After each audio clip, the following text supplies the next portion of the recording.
Hey everybody, I am Kari the Mortician here in a preparation room, and I'm going to be answering today a brief overview. One of the questions that you guys throw at me quite often actually is, how do we care for someone who has been decapitated or dismembered?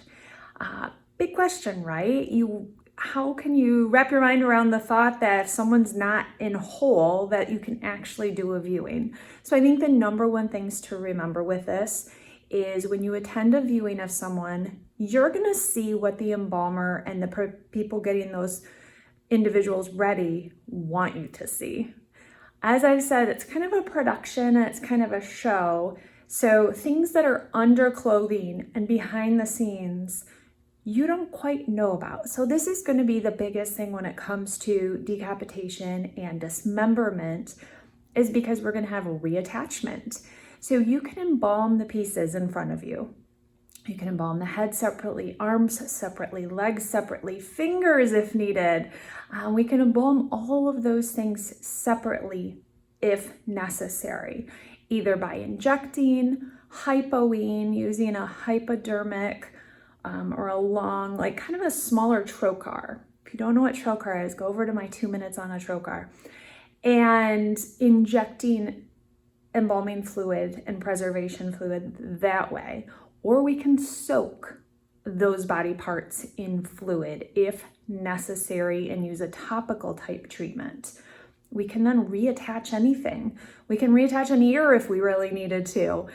So reattaching the head after a decapitation, you can use a dowel rod or some kind of a rigid pole that you put down into the torso and up to attach the head to give a little bit of rigidity for the neck area. Suture together, can use a bandage around if necessary, depending, and request clothing from the family that is specific for that type of an injury. Turtleneck, scarf, higher necked item, a hoodie works great because it comes up. You can even cover some of the head. So it really just depends. And when it comes to injecting or embalming, some of that's also going to depend on if the person had an autopsy. Did they make an incision into the head that has been partially or fully removed from the torso? If so, we can get to the vessels to inject a lot easier than if we just receive a head back that has not been autopsied. So in decapitation doesn't always mean that the head is not attached to the body. Sometimes there's an internal decapitation that can happen where the bones separate from each other inside to cause what they call decapitation. So it really just depends on what the situation is and the pieces in front of us as to how we are going to handle them and prepare them. But embalming is temporary preservation of a deceased for a service, public type viewing scenario.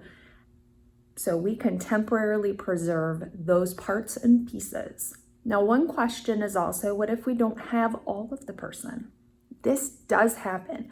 This is more in a very unique scenario that is more than likely to do with murder or some kind of a homicide situation. The family really has to make the choice as to whether they want to proceed with burial or cremation of the parts that we have of the individual and then add to them later, or if they want to hold off a little while the investigation is going on to see if they can acquire more of the individual. If per se, maybe the extremities had been disposed of in different areas than other parts of the body. So you do hear about these situations. They are very unique, but they do happen. And we get questioned. I get questioned about them by you guys. And so there's a lot of different scenarios you can run into.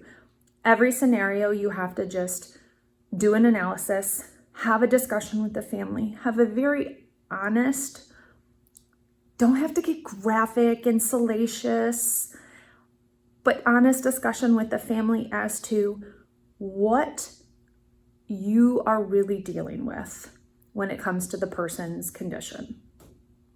Is there decomposition? Are you missing a foot? Is the head not attached? What are you dealing with, and have the family help be part of the solution to how you're going to proceed as well.